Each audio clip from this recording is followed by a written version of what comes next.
Hello, my dear Libra. Welcome back to Practical Mystique.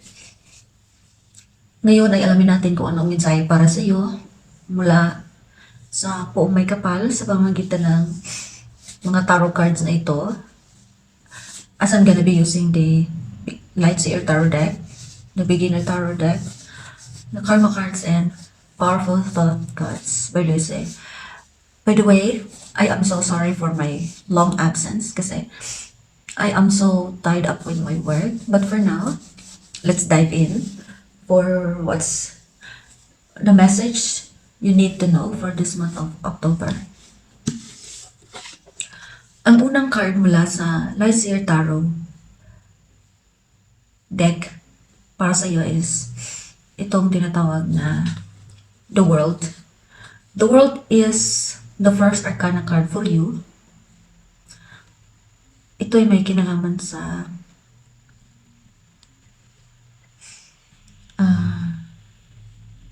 new timeline,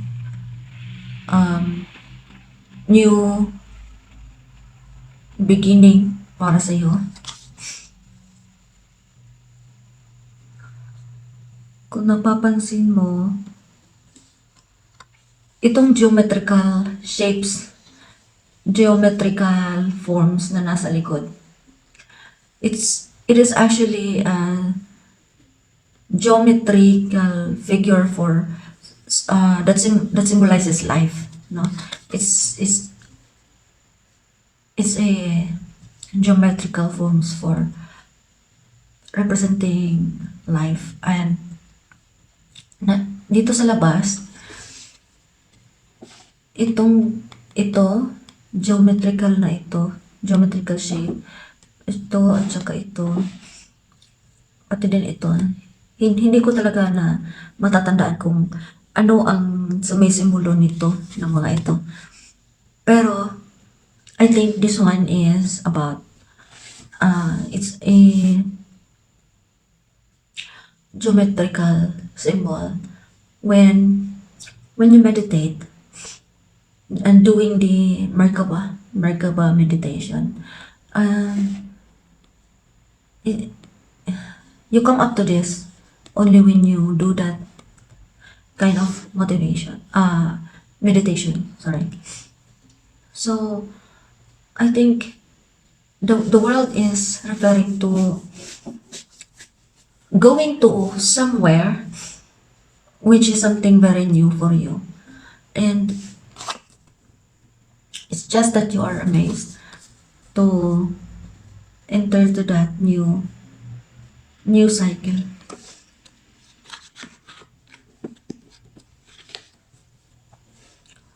And then we have the second card is the Strength.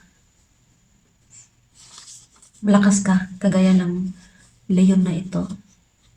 Kaya lang, this is the Strength in reverse. Ibig sabihin, dahil malambot yung puso mo, nakikita mo itong kwintas dito sa may dibdib.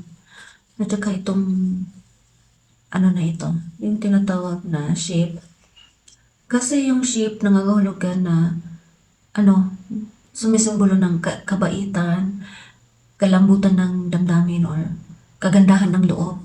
Ibig sabihin, parang hindi ka masyadong malakas sa ngayon kasi you are very very humble, parang ganon. Meron mas nangingibabaw yung kagandahan ng iyong kalooban, no? Kesa sa isipan mo na puno ng lakas, no? Lakas ng loob. Nanghihina ka ngayon dahil sa iyong pagka magandang loob. Okay? I think mas maintindihan mo siya kung magbigay ako ng sitwasyon. Kagaya ng inaapi ka ng ibang tao. Sa halip na magiging magalit ka sa kanila, ipakita mo yung lakas na meron ka, yung pagiging palaban mo, hindi mo nagawa kasi meron kang malambot na kalooban magandang kalooban. So, sa halip na magiging malakas ka at kalabanin sila or magganti or gumanti sa kanila, hindi mo ginawa. Nagiging mas na, ah, nagiging mas mataas yung pasensya mo sa kanila kasi may maganda kang kalooban. Yan. Yun lang ang mensahe sa iyo. And then, itong this is Ten of Pentacles. Itong Ten of Pentacles, nanganguluga ito ng kasiyahan, selebrasyon, pagbubunyi.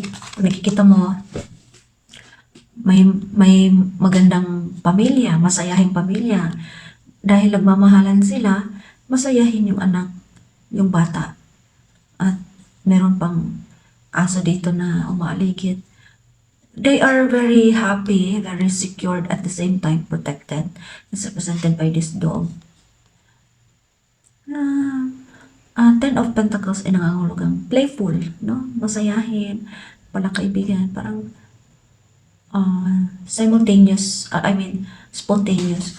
Pero ano man ito in reverse, ibig sabihin, seryoso lang tayo masyado sa ating mga relationships. Walang bahid ng kalokohan.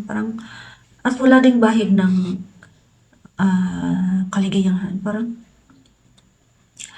hindi naman sinasabing malungkot. Parang, hindi lang talaga siya playful na relationship between you and others. Seryoso lang masyado. Walang ibang usap. Hindi yung mga usapin lamang na mahalaga. Yun lang sa iyo.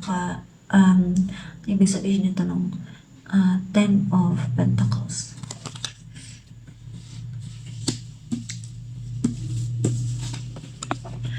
Next is the Three of Cups in reverse. The Three of Cups in reverse ay ibig sabihin, walang celebration. I think this is confirmation ito dito sa Ten of Pentacles.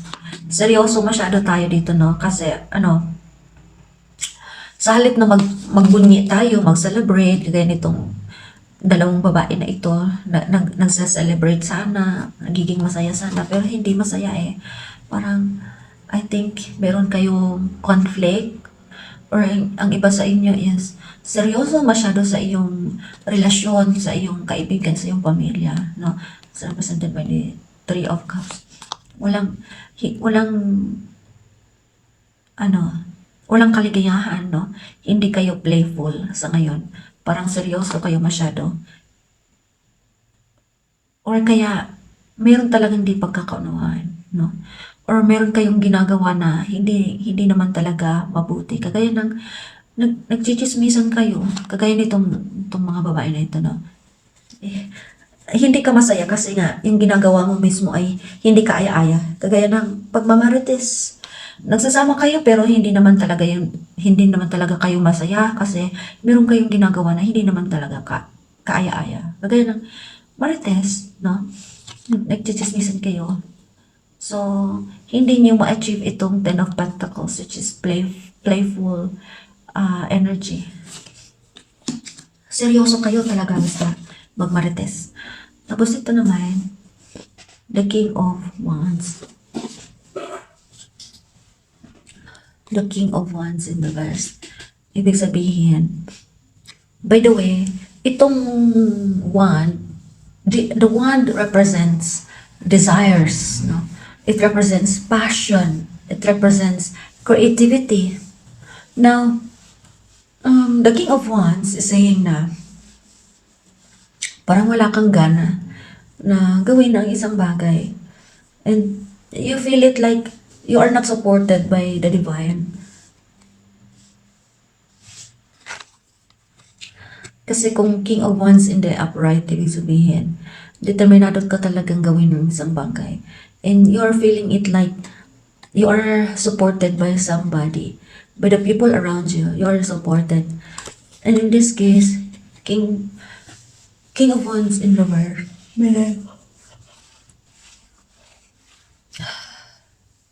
wala kang ganang gawin sa bagay kasi na-feel mo din naman na hindi ka suportado ng mga tao sa iyong paligid. Or parang hindi mo feel yung full support ng divine sa iyo. Yun. And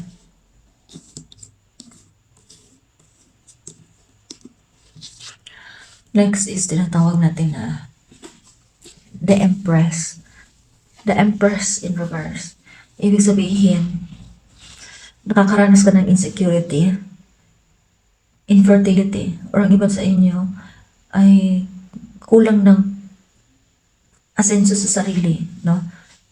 Or very overbearing, or they're having that overbearing tendencies and negligence. Itong the Empress, this is very opposite to the Empress in upright, no? Na ibig sabihin, ikaw ay ganito, gano'n. Pero nangyari in reverse man ito, ibig sabihin, hindi ka kampante sa sarili mo kasi mismo, wala kang pera or wala kang, yung mga bagay na nakakapagbigay sa iyo ng temporary security, yun. Wala kang, parang nagiging insecure ka lang. Okay. So, you are an Empress in reverse. You do not feel yourself to be someone who is powerful, stable, confident, a person in authority. You do not feel like that simply because you are experiencing insecurity right now. Okay?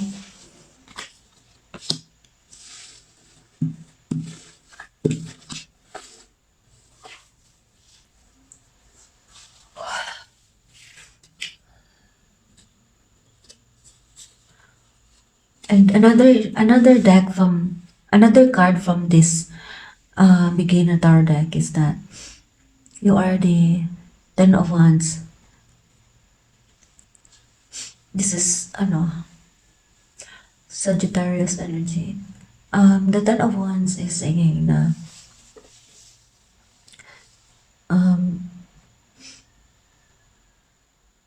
you have insurmountable problems.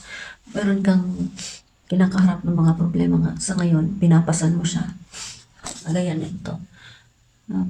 Pinapasan mo itong mga problema na ito.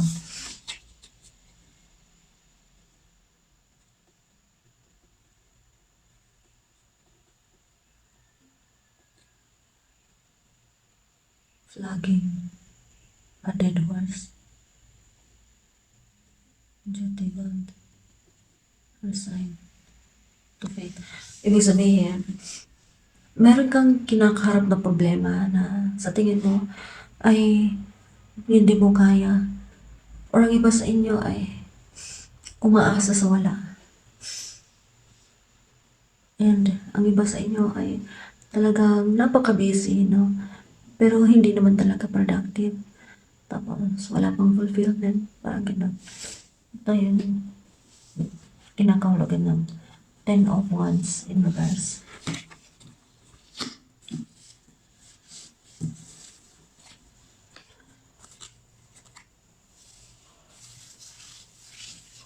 Ito naman, ito yung this is Aquarius energy. The Five of Swords. The Five of Swords is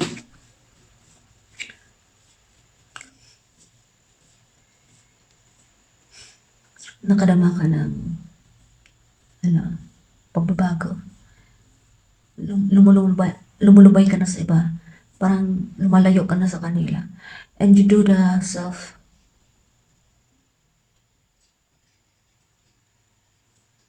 self-sabotaging behavior. And nagkakaroon ka ng misunderstanding sa ibang tao kasi hindi nyo binibigyan ng isa't isa na pagkakataon na magkakwentuhan, no? Magkaroon ng masinsinang usapan. And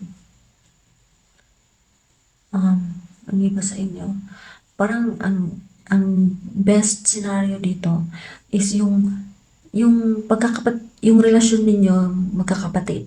Kung meron ka mga kapatid, nagkakaroon kayo ng conflict at hindi matapos-tapos yung conflict kasi nga hindi naman talaga kayo hindi matapos-tapos yung di pagkakaintindihan niyo kasi until now hindi niyo binigyan ng pagkakataon ang isa't isa na magkakwentuhan ng masinsinan or magkaroon ng masinsinang usapan. Okay?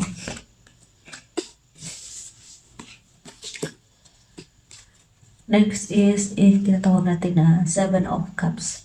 Marami kang choices. Naguguluhan ka kung saan ka patungo or kung anong desisyon ang dapat mong gawin or dapat sundin. Marami kang posibilidad or oportunidad na pipiliin. And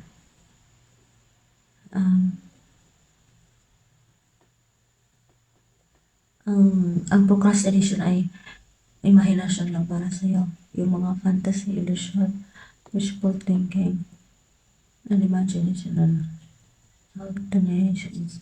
Sabi sabihin, ang card nito ay wala. Hindi lang tungkol sa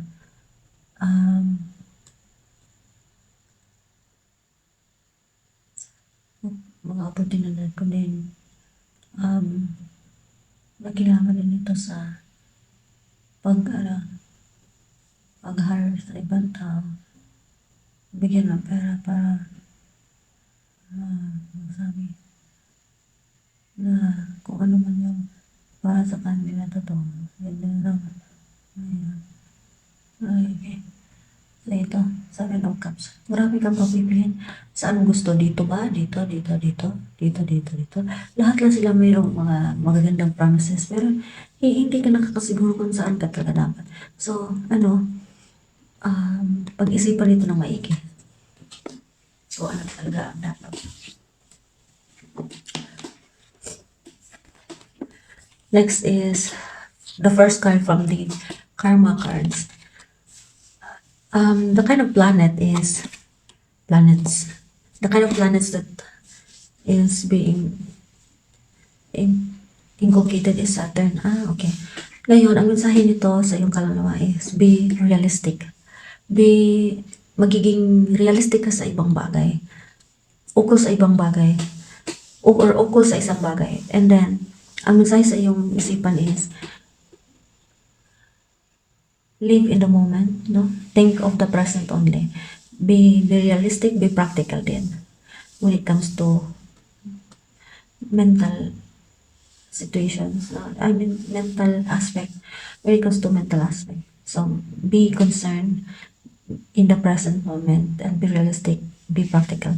And you must wait before you can. So, maghintay ka lang ng tamang panahon, no? Yun ang mensahe sa iyong katawan. Maghintay ka lang sa panahon hanggang sa kakayanin mo na.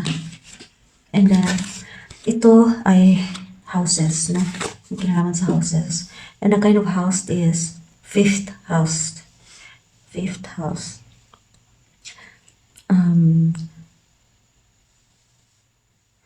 Ang mensahe dito sa iyong kaluluwa is makinig ka at maghintay ka lang.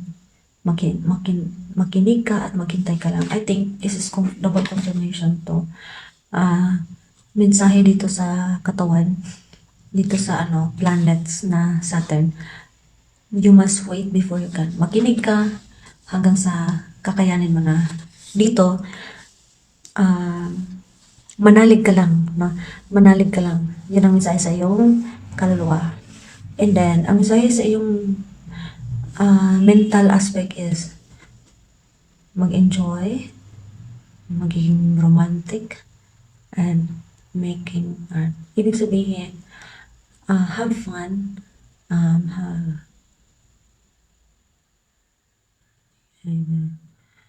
romance. Okay. Basta, ang mensahe sa iyong mental aspect is mag-isip ka ng something romantic para ma-attract mo yung romantic relationship. Okay? So, ibig sabihin, mag-manifest ka nun. Tapos, have fun para palagi kang high vibrational. And then, gawin mo kung ano yung na makapapagpapasaya sa iyo. and do it dramatically. So, do it dramatically, ibig sabihin, yung dramatic kasi, parang pakitang tao lang. Yung, yung pagkukunwari, no? So, ibig sabihin, hindi mo dapat ipaalam sa ibang tao kung ano ang ginagawa mo, no? Huwag kang magbigay alam, magbigay impormasyon sa ibang tao kasi hindi sila nararapat, hindi nila dapat malaman kung alam man yung mga sekreto mo, no? Hindi lahat ng tao magiging masaya sa yung mga ginagawa. So, mas mainam na hindi ka magbigay alam sa ibang tao. And the next is planets. For the planets, ang mensahe sa iyong kaluluwa is maging inspire, no? Hikayatin mo sila. I mean, do not chase, just attract. Okay? Inspire others with what you love and be prepared to sacrifice for. Ito yung mensahe sa iyong isipan. Maging preparado ka na isakripisyo ang isang bagay.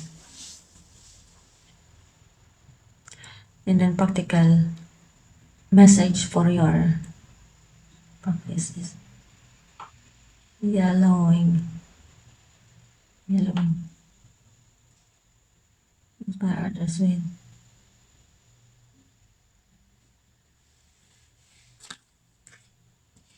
and then ang mensahe sa iyo mula sa Powerful Thought Cards will say is that I am open and receptive to new avenues of income. Wow, ganda naman. I am open and receptive to new avenues of income. Ano kaya gawin ko para maging receptive ako? Okay, anyway, you now receive your good for expected and from unexpected and unexpected surprises.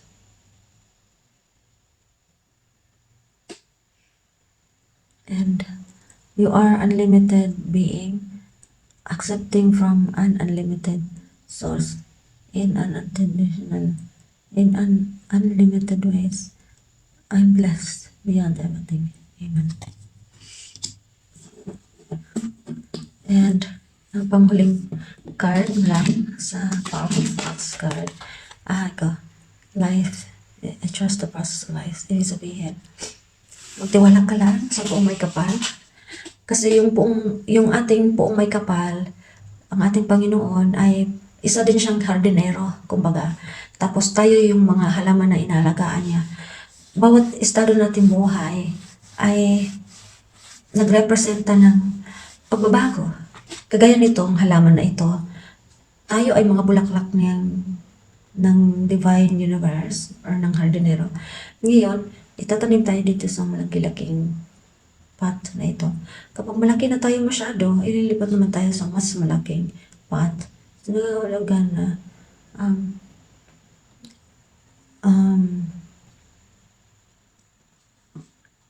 ito nangangahulugan na tanggapin kung ano man yung changes na nangyayari sa atin. Tanggapin ang mga hamon. Tanggapin ang new beginning. Changes para maging smooth ang kalalabasan. There is a rhythm and flow to help to life and those and including those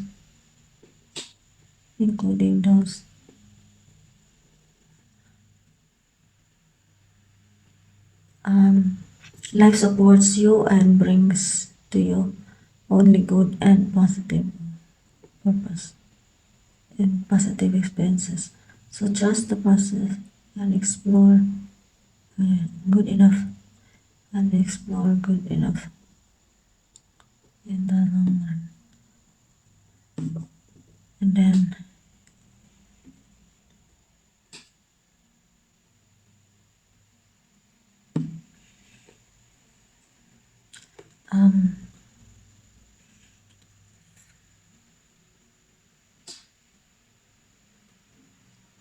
your past of it. Life supports to you, how so kindly bring supports Other level.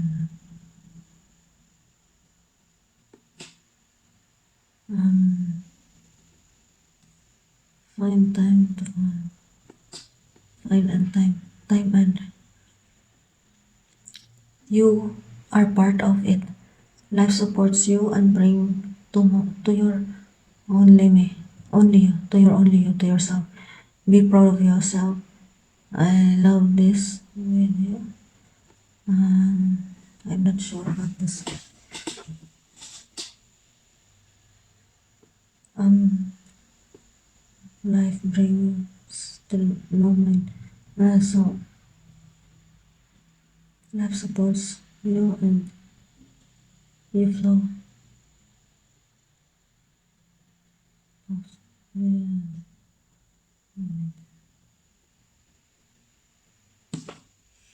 Okay. Life supports to you and bring to you only an end positive improvement. Do you see that?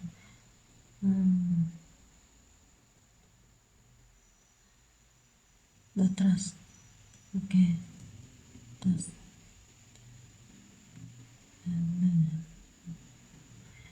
Supports the extra meals daily.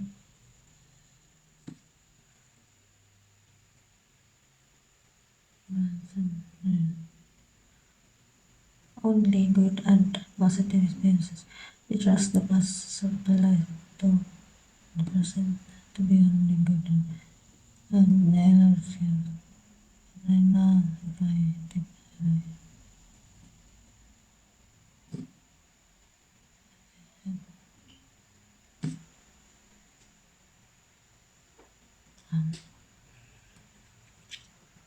life supports to you and brings to you only good and positive experiences. So you trust the process of life to loving you positively.